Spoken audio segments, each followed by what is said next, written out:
Now, we're back with chapter 5. I'm a little sick.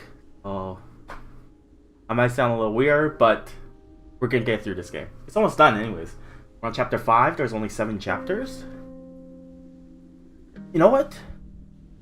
Let's just power through the whole game. Instead of doing 5 and 6, I'll just do 5, 6, and 7. Chapter 5. Rowan. You know, I really like the loading screen. They're pretty good. In fact, chapter 4, that thing would be perfect for a wallpaper. I might just do it. My current wallpaper is pretty old. I want to switch to something new. Anyways, Rowan, we're the Seer. I really like the story so far. It's nothing like special, fairly generic, but it's interesting. Not much gameplay though, but what do you expect? I am in a forest. It would seem the Seers wish to put me to the test, although I travel between the two worlds. I know this place. I remember this night. Am I shown the past because I have no future? Because I am condemned to wander in this limbo until the end of time? I don't understand what the Seers wish to show me. I move forward between the trees. I see the fear, the anguish on my face. It is a little more than 2 moons since I left the capital. The rumors that circulated about the temple trying to take control of the city, I thought I could go unnoticed. There is a crackle of breaking twigs. I look around, wary, then hurry on. I jog between the trees under the pale light of the moon. I guess this is like a flashback since she doesn't have her horns yet, so she hasn't become a seer. I reach the outskirts of the forest and find myself before a lake. I sit, or rather, I let myself drop to the pebble ground. I laugh. I don't know whether I'm in a trap, or if I have to outrun my pursuers. There's a rustle of wings, the hooting of an owl, then the man comes out between. He has his hand at the sheath of his sword, ready to draw. His brow is beaded with sweat. This time, I pause to absorb the lines off his face. I know that I cannot escape. 3 winters have passed since the last time I saw him. 3 winters have evaded, often barely, his pursuit. Wrinkles have furrowed his face, and his temples are graying. His gaze is implacable. Does he still seek justice? Or is he simply eaten away by the thirst for vengeance? Luther throws the shackles he is holding to my feet. The villagers aren't far behind me. You have nowhere to go, Rowan. I stand, carefully smoothing my skirt to gain time, but Luther's not to see. Don't be fooled.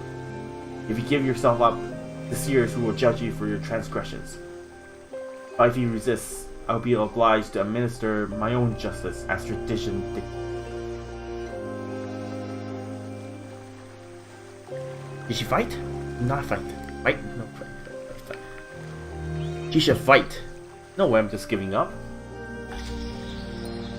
I would have liked things to be different this time. I would like to have whispered in the ear of this past Rowan that it's useless, that our fate is already sealed. I bend, pick up the irons and throw them in Luther's face. He bats them away with the back of his hand. Then he springs to attention, the point of his sword at my throat. Witch! Let me go. I am innocent. Never. Luther, you come near me. A gleam flickers between the trees on the left. Torch. I hear the villager cry, "He there!" Sound of his hunting horn. Other lights erupt from the dark mass of the forest. I'm trapped. I turn toward the lake in a moment of panic, searching for an escape route. Luther takes advantage of this opening to strike me on the back of the neck with the flat of his blade. I see myself sag on the beach like a rag doll. The forest disappears. I am back in the cavern. I lurch, disoriented by the abrupt time shift, then fall to my knees. There is the sound of footsteps at some distance above. I turn toward the source of the light. It is Jennifer, flanked by 2 of the Seers who guide her toward the summit. Her face is blank, empty. Hey, let's help Jennifer. I stand up to call her, but she doesn't look around. Seers, too, ignore me. Everything changes. I'm dazzled by the brilliant blue of mountain sky. Jennifer is concluding her pact with the Seers. They present her with a fruit from the flame tree, the vessel of their magic, the world of men. It's almost inconceivable that a small piece, almost a seed, could be enough to become a shaman. But I have time to react. I'm once again back in the cavern. I am alone in the gloom of a subterranean world. I take a few steps forward before everything changes again. A cheerful spring sun explodes itself in reflected glints on the calm waters of the lake. Behind me, the little mountain village where my uncle and aunt live. I go up the main street to the thatched house. My uncle, Alistair, sitting on a chair in the shade out front, carrying his net. Rowan, who appears in the front frame of the door, is still a child. He hasn't yet, marked by the years of drifting, obliged to always cast a nervous eye over his shoulder. I bend and kiss my uncle on the cheek. He puts his work down in his lap and looks at me with a father's fondness. They haven't been able to have children, he and my aunt, and despite the tragedy which marked my arrival in their home, they always considered me as their daughter. Your aunt is preparing blackcurrant tarts for the Balfane vigil this evening. Did he ask if she needs some help in the kitchen? I smile and look at my feet, bashful. Yes, I asked her.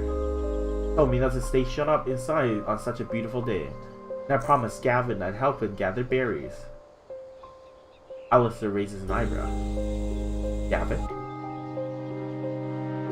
Yes, you know, Luther's son. My uncle sighs. I've told you 1,000 times you shouldn't hang about with that family. The clan chief so marries people like us. Luther only has one son. Must have a future planned.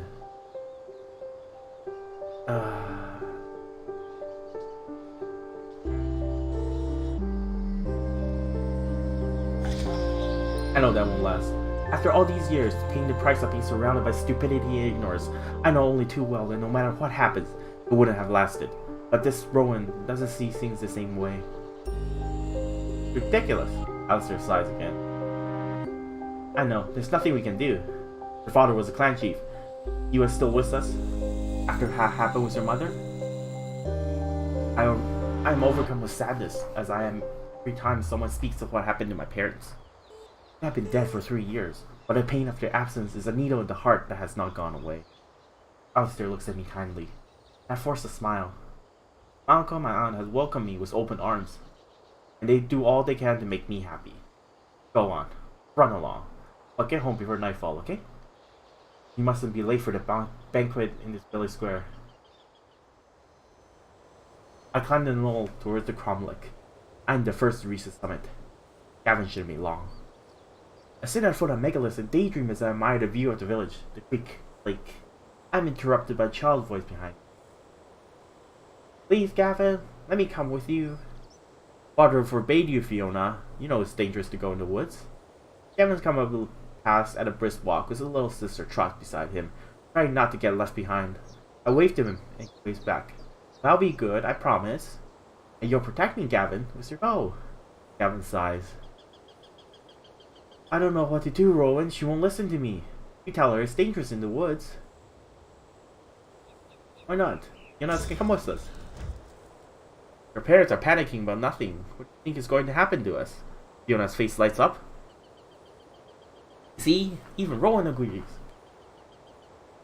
No, I'm sorry, but if Father finds out she came with us, I'm going to get a thrashing. Fiona stamps her foot.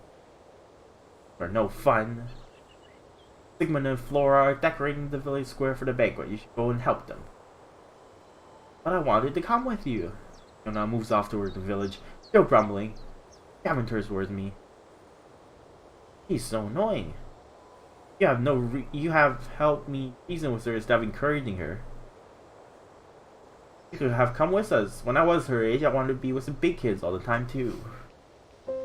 We move along the path which leads towards the forest, the other side of the cromlech. It breaks my heart to remember these last moments of calm, of simple happiness before tragedy strikes again, changes my fate forever. I like to stop time and stay in this moment a bit longer, maybe even forever.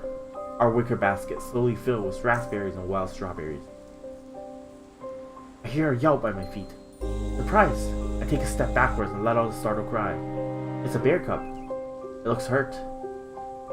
Gavin, who was crouched down, gestured me to be quiet. There is the crackling of breaking wood. Then a muffled growl, nearby in the bushes. Behind me, I hear the high-pitched scream. I turn around. It's Fiona, who has followed us.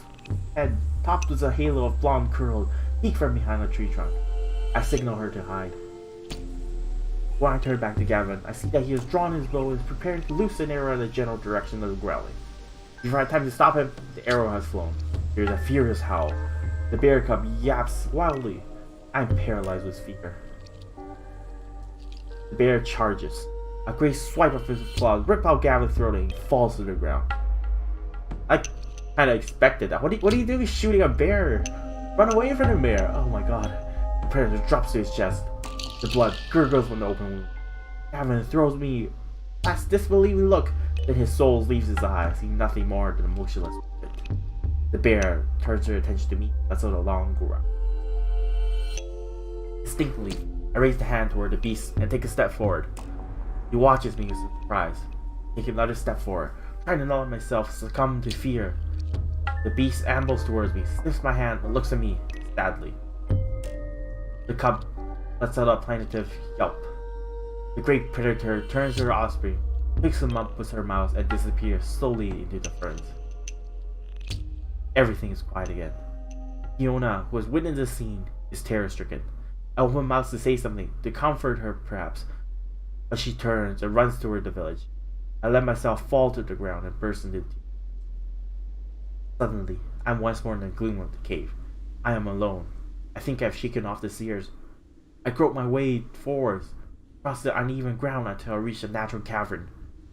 In the center, Connor. He seems to be conversing with some unseen person. As I approach him, everything changes.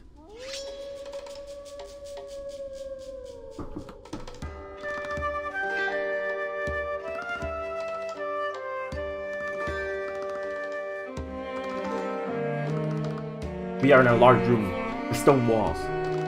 At the center of the room, the solar symbol of one god. I realize we are inside the temple. During my stay in the capital, I hadn't been able to resist.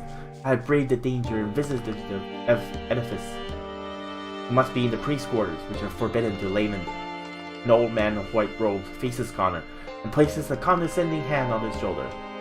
Connor seems surprised. I'm too far away to hear what they are saying. Without warning, the man pulls a long knife from his robe and plunges into Connor's chest. Connor's surprise changes to shock as he slides down the large desk.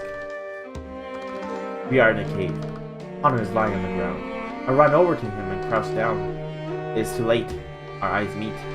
Then his eyes close. I notice a glow from the corner of the eye, near the entry I had taken. Torches.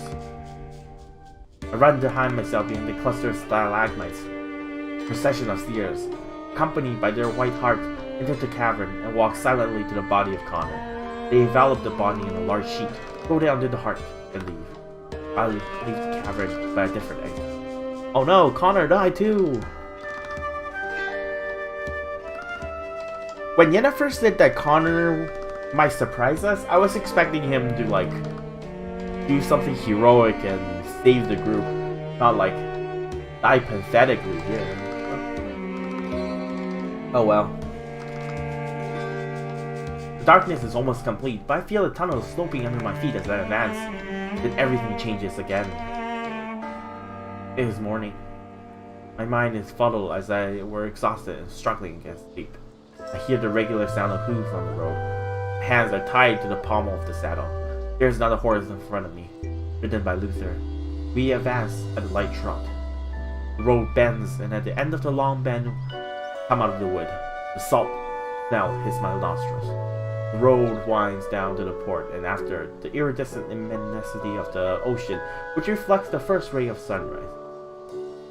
Luther stops the horses to admire the vista, then turns to me. Ah, you're awake. tucks in a tether to bring my horse alongside him and pull a goatskin flask from his satchel. He makes me drink.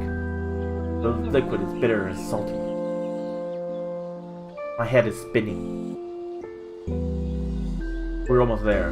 You're lucky to both offer the initiation leaves tomorrow.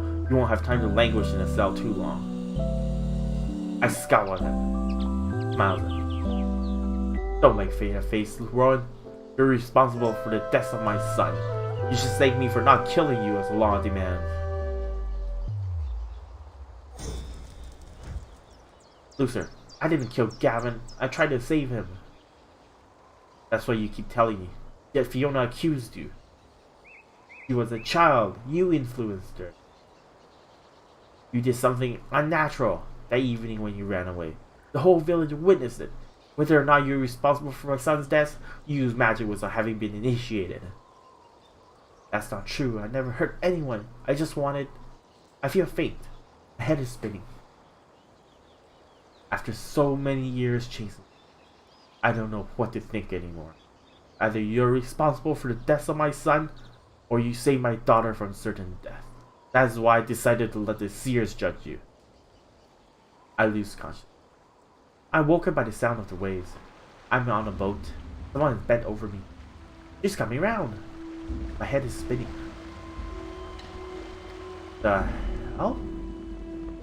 Oh, that's the first boat! And they all died, and then time rewinded and they came back, or something. That's pretty cool. Wait, where's Eric? A group of strangers staring at me curiously. I get up. The island stretches before us. We see the beach with its wrecked and pale rocky cliffs. Further away in the mist, the summit is like a tooth staring at the sky. Oh, there's Eric. We're nearing the beach. There, you see it. There's an undercurrent. If we put it in our heads on, we'll have time to maneuver to avoid the reefs. I see it, but if we keep the sail full, with the sea breeze, we should be fine, right? We're losing speed. If we don't do something, we'll drift toward the cliffs and reach the shore. Listen, I don't mean a killjoy, but have you seen those big black clouds? It's the exact same thing. What? The rain begins to fall. The storm doesn't feel natural. He turned to look at Arlyn. You're the sailor. What do we do? Well, I'm not sure. Whatever we do, we risk foundering on a reef or getting swept out to sea. If there's a collision, I'm not sure the boat can take it. It will be disastrous. The rain pours down, thunder rumbles. Deep becomes more and more troubled. Wait! The other passenger turned toward me, startled. If we head west, avoiding the reef, we should be able to reach the beach without too much difficulty. Arlyn, what do you think? There's no harm in trying.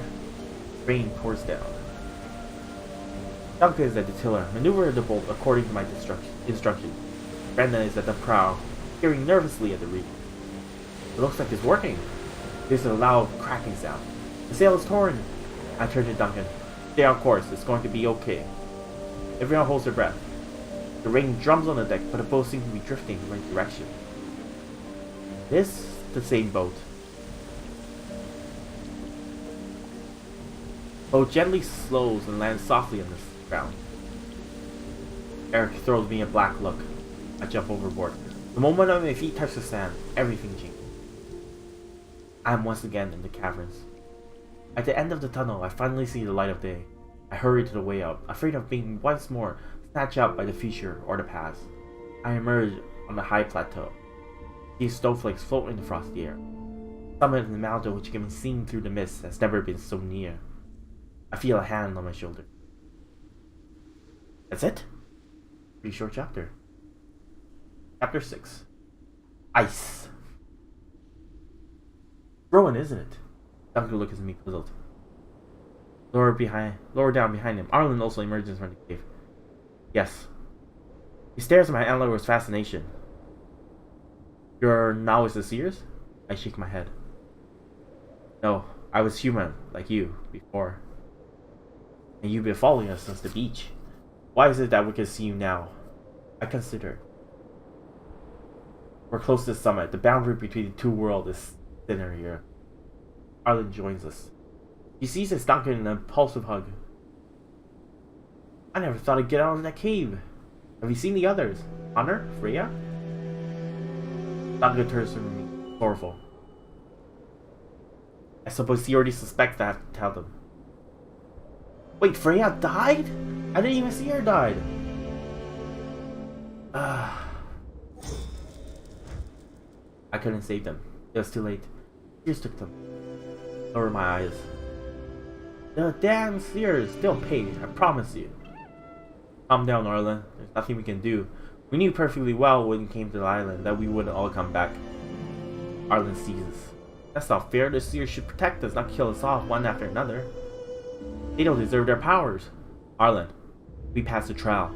We're nearly at the summit. I'm sure the Seers have a good reason for putting us through all this. I still trust the Seers, right? If I change my mind now, I'm gonna be burned. So I'm just gonna stick with the Seers forever.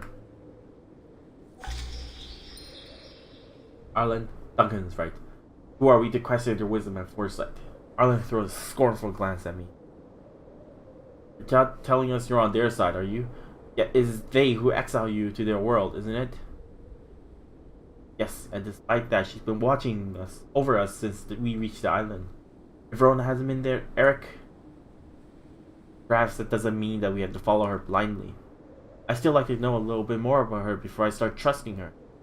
Arlyn turns away. How did you end up in this situation, Rowan? I don't know. At least I don't remember. Before you arrived, I was in limbo for eternity. But you told me you were human before. Remember something?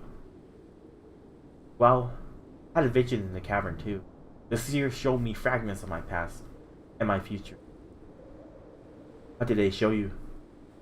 The moment I was sent to the island, I was accused of sorcery. You were accused of sorcery? Really? Arlyn shivers. I suppose she recalls some unpleasant scenes from her own vision. But are you a sorcerer? Arlyn is about to interrupt, but seeing my hesitation changes my mind. I sigh. I don't know. I mean, I'm not sure. Duncan looks thoughtful. I read works which speak of forbidden magic which doesn't come from the Seers. They were just legends. I didn't imagine it could really exist. But someone with that type of connection to magic on the island is so close to the summit. Arlyn looks disconcerted. But what is exactly up there at the top of this mountain? I don't really know. I remember I shoot for a few moments. But I'm sure that must go there, and with you. Duncan seems lost in thought.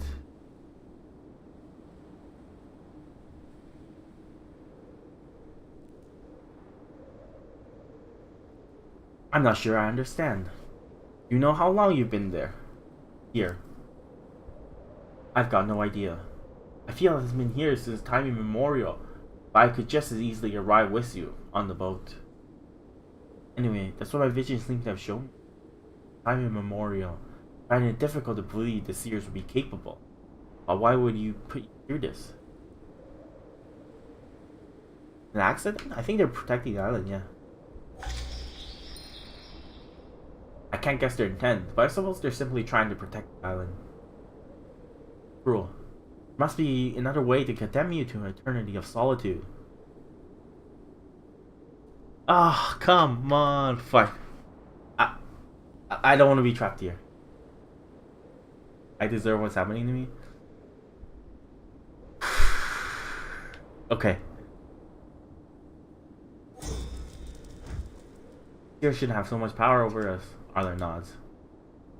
I follow all the rules. I pass the test, even though I wasn't meant to be a shaman. If I accept all that, I was to help my family. How do the Seers repay me for my sacrifices? By showing me a future where my brother and sister are dead or treated like slaves? I agree with you, Rowan. We should be the master of our own destinies. Duncan lifts his hand in a sign of peace. We nearly reached their goal. I'm sure everything will become clear once we reach the summit. We should get going. Kinda sucks that everyone's dead. Well, not dead, but Jennifer is still alive. That's about it. But she can't pass. The Seer said she failed or something. Arlyn huddles in her cape. Yes, it's almost night. We have to find shelter if we don't want to shiver through the night. Aren't you cold? I shake my head. Since I emerged from the cavern, I feel much more anchored to the physical world than before, but I don't feel the wind or cold on my skin. No, it's been a long time since I felt cold, or hot, for that matter. I turn to Duncan. Aren't you cold, Duncan? No, I'm used to it. My clan's land are up in the... As long as we keep moving, we should be okay. Still, it would be better to look for a good fire at the... Is it Biovak? Biovak. This evening. I don't know what's Biovak. I should look up Biovak after this. After the steps up path which snakes along the mountainside. By the time Arlyn has picked up her satchel, which she had dropped by her feet, Duncan is already well ahead. I wonder whether to catch up with Duncan or stay with Arlyn. Well, since I'm already here, I might as well talk to Arlyn. I decided to stay with Arlyn. When I see how hard it is for her to lift her bag and put it on her shoulder, I offer my help. Do you want me to carry your bag for a while, Arlyn? No, it's alright. I can insist. We're not on the road. Let me help you. Arlyn looks a little surprised by my insistence. Honestly, it doesn't bother me. What's just that lip biting? Jesus. Why would you not insist after insisting? That doesn't make sense. I don't want to watch you suffer. I look at Arlyn straight in the eyes. She holds my gaze and her cheeks redden. Okay, if you insist. She holds the bag out to me. My hand brushes hers as I take the strap. Thanks. When we turn back to the pass to set off, I see that Duncan is already well ahead. I believe Duncan hasn't waited for us. Arlyn cups her hand around her mouth. Duncan! Duncan stops and looks back. I'll wait for you at the top. Are you sure? Will you be okay? Yes, don't worry. Turns back, I see him disappear behind the curve in the path. You get going too. Yes, the sun is going down, and we're not about to find a sheltered place to camp here. Arlyn and I set off. Why is he running ahead? That's so weird. Well, I guess he's looking for a camp spot. Yeah, that makes a lot of sense. Somebody should scout ahead. I continue to slow descent, and I doubt for a while that we'll see the end of the path before nightfall. We advance with steady caution. Despite that, we don't catch up with Duncan, which worries me more as we climb the cliff, the lengths of the cliff. Finally, the pass comes up the high plateau with a body of water in the middle. The pass, once again marked by megaliths, skirts the lake on the left. At the end, we can see the mountain summit, which has never been so close. Screwing out my eyes, I think I can make out a reddish light. Arlyn, who has joined me, is catching her breath, finally says what's bad, bothering us both. Where has Duncan got to? I don't think the Seers taken him. Maybe he kept going? Maybe he kept going? Perhaps waiting us a bit further on, shelter for Nicole, sat next to a fire. I attempt a reassuring smile. Really? Don't deceive yourself, Rowan. This is Seers again, doing us another bad turn. Arlyn looks at me straight in the eyes with fierce, almost intimidating intensity. Rowan, from now on, we don't lose sight of each other, okay? I nod. Do you promise? I nod again. Yes, I promise. There have been enough tragedy on this island already. Without me losing you too, I couldn't bear it. Wait, what? When did this happen?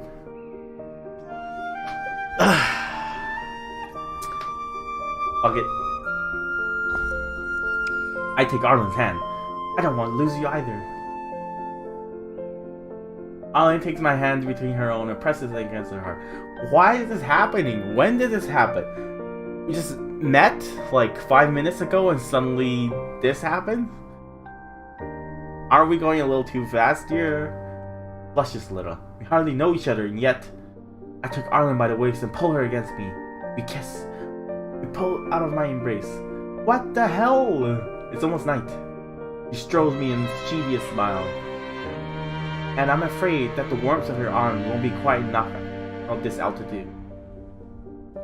I smile too. You're right. We should go towards the lake. Then off again in silence. So, Duncan's dead. He's gonna become the next Seer, I guess. We quickly reach the banks of the isle. lake can start around following the megalith. Arlyn looks exhausted by the end of walking, and the strong emotions she has experienced today. I become more and more anxious. There's no trace of Duncan. If we don't find a place to stop soon, we'll have to build a fire in the dark, on the snowing ground. Rowan? Arlyn points at an opening in the rock, a bit further away on the left, near the path. Yes, it looks like there's some kind of cave, right? I'm going to take a look, you never know. With renewed energy, Arlyn crosses the few yards that separates from the opening in the rock. Arlyn disappears for a few seconds into the darkness, and reappears and gestures me to join. It's a cave, and there's even a stack of dried wood. Stack of dry wood? I mean, this cave must be used by Seers? Arlyn frowns. Yes, we might risk being surprised, but do we really have a choice? I shrug. No, you're right. It's a risk we'll have to take. Arlyn builds a hearth, which she lights with her firestone. In the light of flame, we discover that the stone has been carved with interlacing curves and ancient symbols, their meanings forever lost in time. The place has been refuge for the craftsmen who put up the megalith. There's even an opening in the ceiling where the smoke escapes. In the corner of the refuge near the woods, I discover a pile of warm clothes and blankets. I take one for Arlyn and another for myself as I go to sit beside her. I thought you're not afraid of cold. She's checking what provisions we have left. It turns out there's plenty for us both. She holds up a handful of shelled nuts to me. Are you hungry? Surprised, I realize that I'm ravenous. I slip one into my mouth and bite it. My palate is submerged by forgotten sensation. Palate, that's the word. I couldn't think of it for a second. You think it was the first time you eaten a nut? I laugh, overcome with the joy of being able to once again feel, taste, touch. I suppose you don't realize how good it is after so much time of feeling neither hunger nor thirst. Arlyn regards me mockingly. If a simple nut produces that effect on you, she runs her hand through my hair with gentle tenderness, then abruptly grips it at the base of my neck, pulls me towards it. What? You meant like 10 minutes ago. Okay, not 10 minutes. Like maybe half a day ago. I let myself be pulled, willingly. We exchanged a long kiss, followed by many more. Later, Arlyn takes out her flute and plays for me. I lay down, my head in her lap, and let her wistful, melancholy melodies lull me. Without noticing, I drifted into a dreamless sleep. I am woken by the pale light of the dawn, coming in through the cave opening. Fire had burnt down to embers. Arlyn stretches and stands up. She looks at me with astonishment. Rowan? Oh my god, my horns are gone. Yes? Your antlers. They're gone. I pass my hand over my brow, to be certain, even if I sense that she's right. There are only two small bumps in my antlers where my hair must hide those. Does that mean you're human again? I shrug. I don't know. I can feel the chill coming from the antry and the warmth of the fire. A little, but not as much as I should. Does that mean you'll be able to leave the island? I have no idea. I don't think the Seers will let me leave just like that. Arlyn's face hardens. We'll soon know. We're almost at the summit. If we don't dawdle, we should be able to reach it before night. Yes, we're half a day's walk left, at most. We should gather our strengths and get going. We share out what's left of provision and breakfast in silence. I scatter the cinders of the fire while Arlyn folds the blankets. She takes some of the dried fruits we have left and folds them in a cloth, which she leaves in plain sight near the entrance. I suppose she's still hoping that Duncan is still alive somewhere. When we come out of the cave, the biting cold hits us. I repress a shiver. We set off. The pale mountain sun reflects on the iridescent waters of the lake. We walk a long while in silence. The plateau is protected by the wind by the mountain peaks. It seems to have no animal life at all. The surrounding silence is almost total, giving me the unpleasant sensation of being an intruder come to profane a sacred place. The way continues, from one megalith to the next, until the other shore. Then the path branches towards the summit, taking a sinuous route up the length of the slope. Arlyn stops to catch her breath. He glares at the summit. High above, the color marks that we could barely see in the distance last night is now clear and distinct. You know what's up there? The red patch at the summit? It's the flame tree. The flame tree? I look down, trying to better recall my visions in the cavern. It marks the door to the world of Seers and the source of their magic. Source of their magic? Arlyn looks thoughtful. I can read her thoughts in her eyes, like an open book. Arlyn, I don't know if the magic of the Seers can be stolen. But you said the tree is the source. If the magic is contained in the tree, must be able to take it, right? They shouldn't have the power of life and death over us. Oh my god. This is hard, man. Do we? No. It's risky. It's risky. It's risky. Don't do it. Don't do it. Don't do it. Don't do it. A sigh escapes me. I don't know, Arlyn. That seems extremely risky to me. Arlyn seems determined. After all that they put us through, it will only be justice. I guess if we follow Duncan, like if we pick Duncan, we will be helping the Seers instead. Since Arlyn's more against his Seers. Justice or revenge? Arlyn lowers her eyes. I don't want you to risk your life for that, Arlyn. Without warning, Arlyn takes my hand and hers. I understand, Rowan. Hardly know each other, yet I feel as if I've known you forever. I'm going to finish my trial. We're going to convince the Seers to let us go. I nod my head. We set off again towards the summit.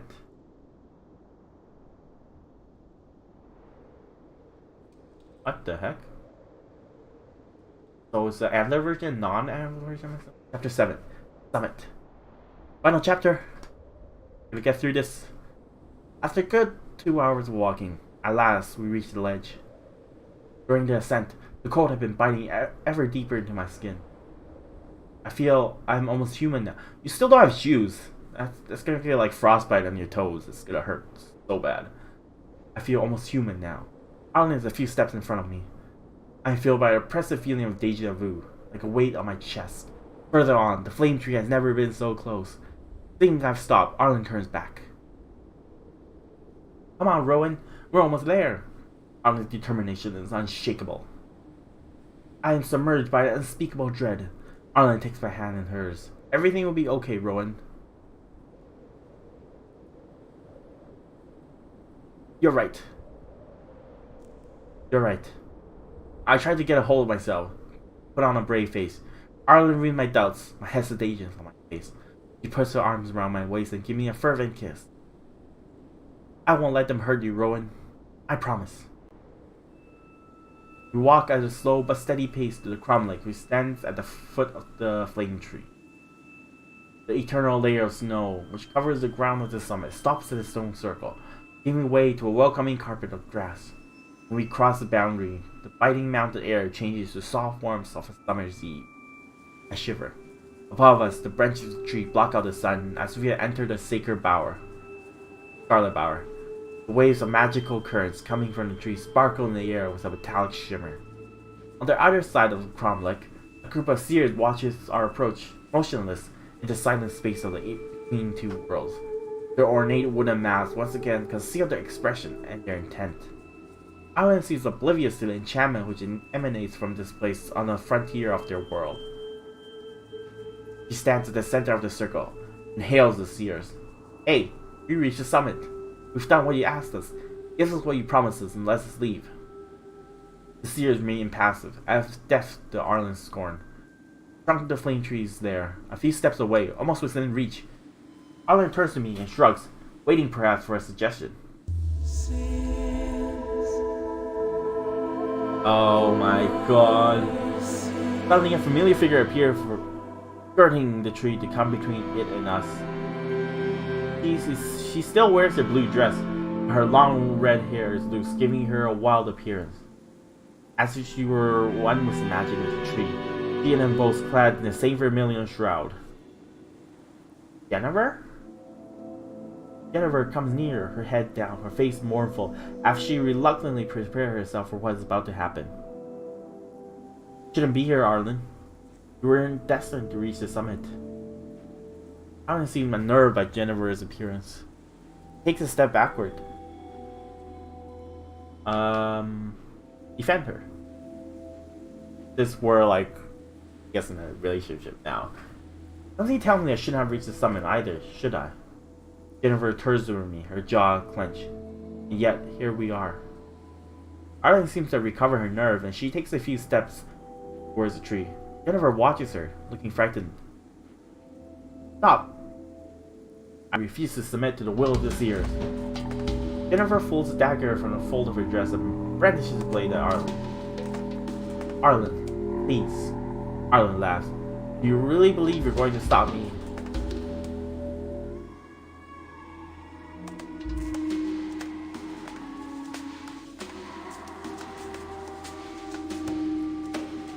The Seers had begun to strike the ground with their sticks, chanting a ritual incantation in their strange language. It sounds like the wind in the leaves and the rumbling of thunder on the heath. A pain in my stomach makes me stagger. Jennifer, in a rush of desperation, throws herself in, the blade before her, but Arlyn intervened between them. The unbearable agony drives me to my knees. Jennifer flounders after me, but Arlyn holds her back. She turns and buries her dagger in Arlyn's stomach, but Arlyn keeps her grip, leaving the way clear for me. I know what will happen. It's already happened. Seers can slow me down, but they cannot stop me. I cannot let Arlyn die. I must not give up. 2 more steps and I'm under the flame tree. I plunge my hand into a knot in the trunk. Behind the bark is a sickening, vicious warmth, as if the shape of the tree hides some animal life at its core. I rip from the beating heart of the tree. I don't have the luxury of hesitation. I don't have the time to consider. The chant of the seer rises in the air, resounds in the earth, and the elements seem to respond to their call. I bite down hard into the ebony heart. I am blinded by a flashing light, the icy mouth in the air. Oh! We're going through the past! Going through the past? Right? The crimson leaves fall around us in a gleaming ring. I feel my antler drill back in my skull, and the void. I flung into the dawn of the ages. I know what awaits me, the unbearable weight and solitude of the island, when man has not yet walked upon 2 feet. Time of the builders. Magical cataclysm that wiped them from the island. The standing stones swept by the wind, the snow, the torrential rain of the Mammon and Samhain storms. The guardian seers descended from the ethereal world to protect the life tree. I cling to my memories of Arlyn. I must not forget, not this time. I watch the heathlands cover itself in purple flowers. The grass yellow at Litha. Leaves 100-year oaks reddening and falling to cover the mossy undergrowth with orange-brown mold. The first snow of Yule. Not a living soul. I waited patiently for their return. Then, they arrived. Except this time, I was ready to welcome them. This time, I hadn't forgotten them. They landed on the beach. They headed into the heathland. Arlyn stayed alone this time, at the back of the line. I approached her. Sees me. Rowan? You see me? Yes. Do you remember what happened? Arlyn looks confused. I don't know. I have the feeling of deja vu since we arrived on this island. As if everything is happening now has already happened. Are you a seer? No. I was human, like you before. Now we are all condemned to perpetuate a cycle. And it's my fault. But this time, I know how to break it. This time, I remember. Arlyn stops and tries to take my hand in hers. But I have no existence in the physical world. Not here, so far from the summit. Her hand passes through mine as if passing through water. Arlyn's overcome. Not your fault, Rowan. Jennifer notices that Arlyn had fallen behind and turns to wait for her. Arlyn gives me a knowing look before jogging up to catch with Jennifer. When the light falls, stop for a night near the cromlech. This time, Arlyn stays seated, her eyes fixed on the fire. When she's sure the others are sleeping, she gets up and comes over to where I've stayed, watching from a distance. She gestured me to follow to the cromlech. Startled, I follow her. I remember. Dagger. Arlyn puts her hand on her stomach as the pain of the blade piercing her flesh has returned memory. Jennifer, everything is her fault, isn't it? If we stop her before she reaches the summit, I don't know, Arlyn. Jennifer is the plaything of the Seers too. We are interrupted by a light behind me, coming from the cromlech. Arlyn, I have to hide. Yours. Arlyn smiles and nods. Do what you have to do. I'll take care of the rest. First gleams of sunrise are showing on the horizon.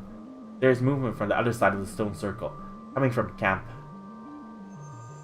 Jennifer is coming towards us, but does not seem to see us. Arlyn turns and strides into the cromlech.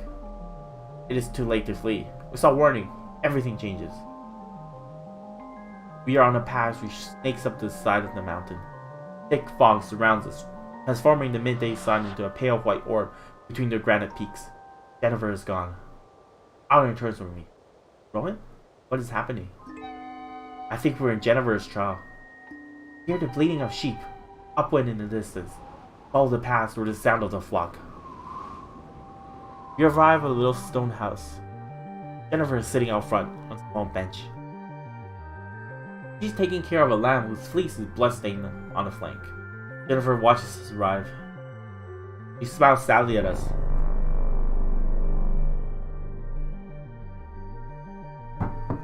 This is the day my husband and my daughter went to the market. When they returned, they were feverish. 2 days later, they were dead. With gentle movements, she takes the long dagger which rests on the bench next to her. And without a pause, she slits the lamb's throat. The animal flails for a few seconds, frantic before collapsing on its side. It too was destined to die. That's not fair. And what if we can change our destiny? We had the power. Arlyn clenches her fist. Rowan's right, Jennifer. Nothing is inevitable.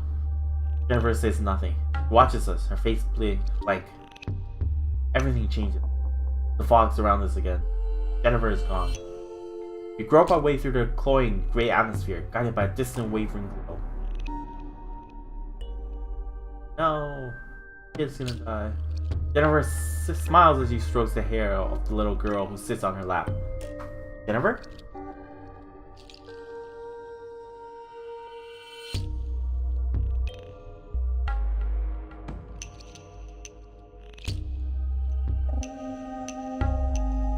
She seemed not to hear us, immersed in the moment of withered joy.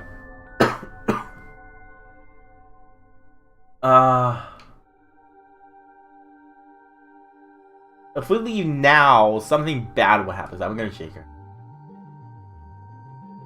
I catch hold of Jennifer's shoulder. Jennifer? Her gaze is blank as if we weren't there. Jennifer? I shake her harder. This isn't your child. This is an illusion. Arlyn tries. Jennifer! Suddenly, the child towards us. He wears a wooden mask and antlers. Arlyn is shocked, but doesn't release Jennifer's shoulder. Calls her again. Without success. In a fury, Arlyn changes his strategy, tries to catch the seer by the throat, and tear for Jennifer's lap. Her hand passed through the child who disappeared, nestling into the shadow of the world. Jennifer has a glimmer of clarity. She sees us both, her empty hands drop to her thighs. Then, everything changes again. Glacial wind wraps around us, driving away the fog.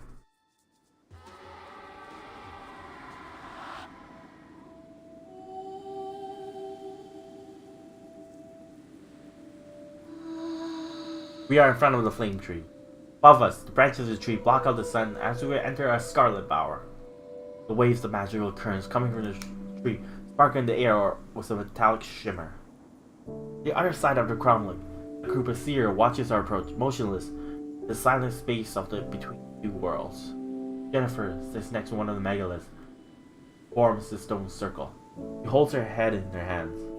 Arlyn strides toward the flame tree. I follow her. The seers begin to strike the ground with a stick, chanting a ritual incantation in strange language that sounds like the wind in the leaves and the rumbling of thunder on the heath. Pain in my stomach makes me stagger. This time, no one's dared to block away. I lean on Arlyn's shoulder as she guides me to the tree trunk. Nothing can shake her determination. Arlyn plunges her hand in the trunk and rips out the ebony heart. Seers are suddenly hushed and retreat to the edge of the circle. Arlyn turns towards them, brandishing the beating heart of the flame tree. You are usurpers! She squeezes the heart of the flame tree with all her strength of her fists. It contracts and expands frantically as blood-colored sap flows down Arlyn's arm. You can almost hear the chaotic beating. I join her, help her break once and for all the heart of the tree. There's a cracking sound, then another, beats slow, weaken until they cease. The Seers are like the shadows at the borders of the world. Arlyn drops the heart of the flame tree, now lifeless, to the floor of the cromlech. There is a moment of uncertainty. The day becomes night, and the tree burns itself up in a storm of flames. Arlyn looks into my eyes. She whispers to me, "We're free." She takes my hand and guides me out of the cromlech as the ashes of the old world drifts down around us. Achievement unlocked. The crow takes flight. So my highest is hand and person. Achievement unlocked. Ashes to ashes. Achievement unlocked. Mouse will be fed. Freedom. Filicide. Hub. Members. Okay, so that's it?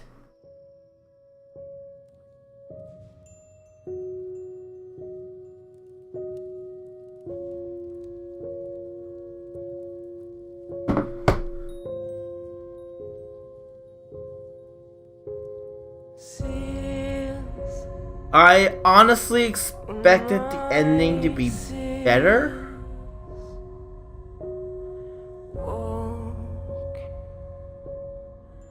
Maybe I got a bad ending. I don't know. Is there like a perfect ending or something?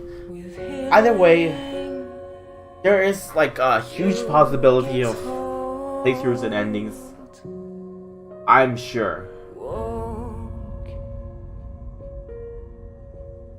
So yeah, this is Seers.